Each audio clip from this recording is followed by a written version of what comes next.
जय मसीह, good morning. और आज के डिवोशन के लिए इज़रा चैप्टर 7 और 8 से हम कुछ शब्दों को देखेंगे। और इज़रा चैप्टर 7 और 8 में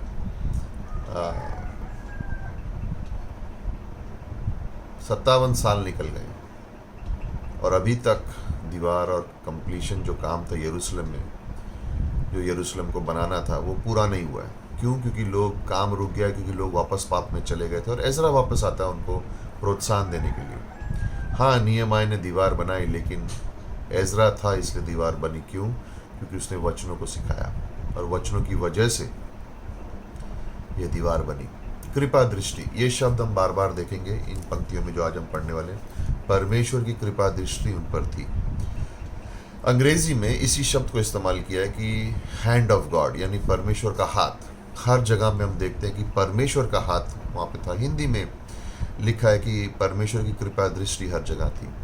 कहने का मकसद ये है कि चाहे जीवन में कुछ भी चल रहा हो, बड़ा छोटा, दुख हो, सुख हो, ऊंचाई हो, गिराई हो, परिस्थिति सही नहीं है, कुछ चीज़ें चल रही हैं, कुछ चीज़ें नहीं चल रही हैं, जो भी हो रहा है जीवन में, परमेश्वर हर चीज़ में इन्वॉल्व है। उसका हाथ हर जगह हम देख सकते हैं, वो हर एरिया में इन्वॉल्व है।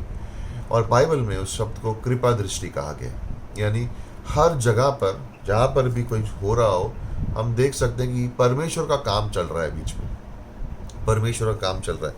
वर्स नंबर इज़रा चैप्टर 7 में वर्स नंबर 6 में इस प्रकार से लिखा है कि यही इज़रा मूसा की व्यवस्था के विषय में, जिसलिए इज़राइल के परमेश्वर ने यहोवा ने दी थी, निपुण शास्त्री था, और उसके परमेश्वर यहोवा की कृपा दृष्टि जो उस पर थी, इसके कारण राजा ने उसके मुंह मांगा वर दे दिया। क्योंकि परमेश्वर की कृपा दृष्टि थी, इसलिए जो उसने मुंह मांगा राजा ने दे दिया। कहने का मतलब यह है कि ये परमेश्वर का हाथ है, ये परमेश्वर का कार्य है। क्योंकि परमेश्वर की कृपा दृष्टि आप पर और मुझ पर है, इसलिए जो उसकी इच्छा के अनुसार आप मांगोगे वो आपको दिया जाएगा। जिंदगी में उतार चढ़ाव तो होते ही हैं, लेकिन अगर कोई चीज़ की हमें ज़रूरत है तो ये परमेश्वर की कृपा दृष्टि है जो आपको देगी। परमेश्वर का हाथ जो है ना, ये देने वाला हाथ है। परमेश्वर का हाथ लेने वाला हाथ नहीं है, मांगता नहीं है परमेश्वर, देने वाला परमेश्वर है। और उसी कृपा दृष्टि से यहाँ पे लिखा है, जो कुछ इज़रा ने राजा से मांगा परमेश्वर ने दे दिया, क्योंकि परमेश्वर की कृपा दृष्टि इज़रा पर थी। यह आपके और मेरे जीवन के लिए बहुत बड़ी सीख है। परमेश्वर की कृपा दृष्टि हाथ में थी। वर्ष नंबर 8 में देखेंगे, 9 में इस पे इस तरह से लिखा है, पहले महीने के पहले दिन वो बाबोल की ओर चला गया और उसके परमेश्वर की कृपा दृष्टि उस पर थी। इस कारण 5वें महीने के पहले दिन वे यरूशलेम पहुंच गए। यरूशलेम जाना है, किस प्रकार जाएंगे, कैसे जाएंगे, बहुत सारी डिटेल है, लेकिन परमेश्वर की कृपा दृष्टि थी। और क्योंकि परमेश्वर की कृपा दृष्टि थी, जहाँ उनको पहुँचना था सही जगह पे वो पहुँच गए। क्यों? क्योंकि परमेश्वर की कृपा दृष्टि थी। आपके मेरे जीवन में भी जो परमेश्वर की इच्छा है, जहाँ वो हमें ले जाना चाह रहा है, जो हमारे जीवन की सीख है, जो हमारे जीवन के लिए मकसद है, जो हमारे जीवन के लिए योजना है, परमेश्वर पर निर्भर रहो। उसकी कृपा दृष्टि तुम पर है, वो सही स्थान पर ले जाएगा, सही जगह पर ले जाएगा, सही चीज़ें तुम्हारे जीवन के द्वारा करेगा। क्यों? उसका हाथ हमारे जीवन में हर एरिया में है। लेकिन सबसे बड़ी बात ना, ये वर्स नंबर 10 में, जो आपके और मेरे लिए बहुत ज़रूरी है, क्योंकि इज़रा ने यहोवा की व्यवस्था का अर्थ बूझने लगा, गहराई से पढ़ने लगा और उसके अनुसार चलने लगा, और इज़राइल की विधियों और नियम को सिखाने में मन लगाया। ये सारी सफलता का रहस्य है। चाहे हम कहीं पे भी हो, कोई भी हो, सब सफल हो सकते हैं परमेश्वर में, अगर इज़रा चैप्टर 7 वर्ष नंबर 10 को पढ़े। उसने परमेश्वर के नियम को सिखाने के लिए और उसे अपना मन लगाया। क्या करने के लिए? अर्थ बूझने के लिए, उसके अनुसार चलने के लिए और नियम सिखाने के लिए। आपके और जीवन में, मेरे जीवन में अगर कोई सफलता है तो इस पर निर्भर है कि परमेश्वर की व्यवस्था, परमेश्वर के वचन पर मन लगाओ, उसको समझो, उसको सीखो, उसके अनुसार चलो। अब हफ्ते में सर्विस ही नहीं, बाइबल कॉलेज ही नहीं, मिडवीक सर्विस भी शुरू हो गई है, जो हम एफिशिएंसी किताब से सिखा रहे हैं। ये किस लिए है?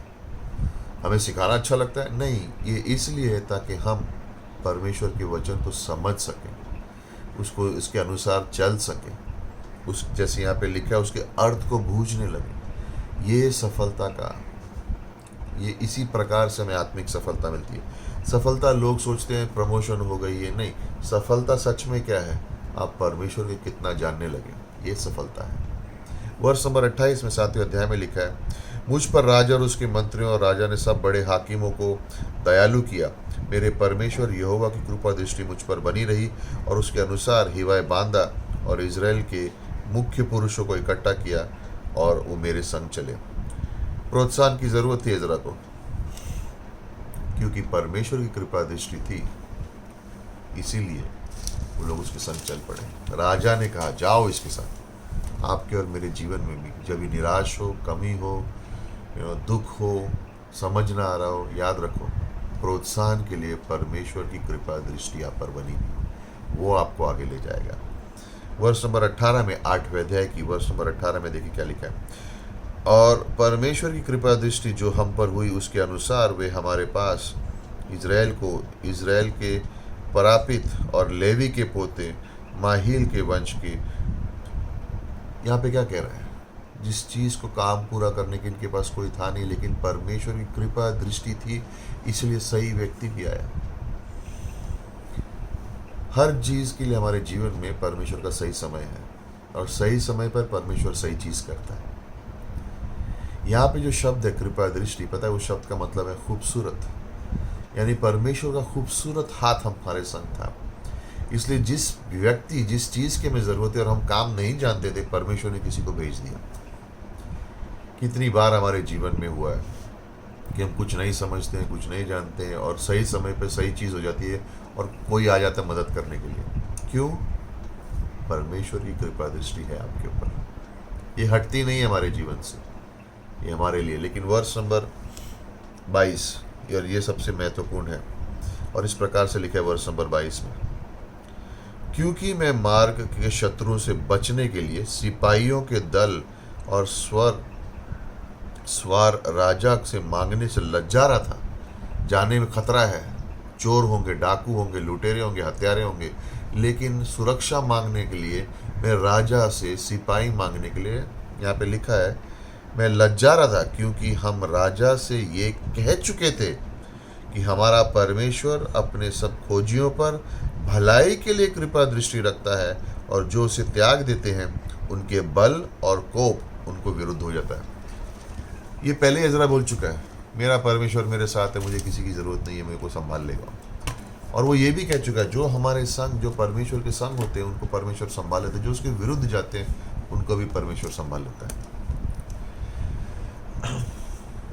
सिर्फ ये हाथ देने वाला हाथ नहीं है, सिर्फ ये हाथ संभालने वाला हाथ नहीं है, सिर्फ मार्गदर्शन करने वाला हाथ नहीं, लेकिन सुरक्षा करने वाला हाथ भी है। ये परमेश्वर की कृपा दृष्टि, ये खूबसूरत हाथ हमें संभालता भी है।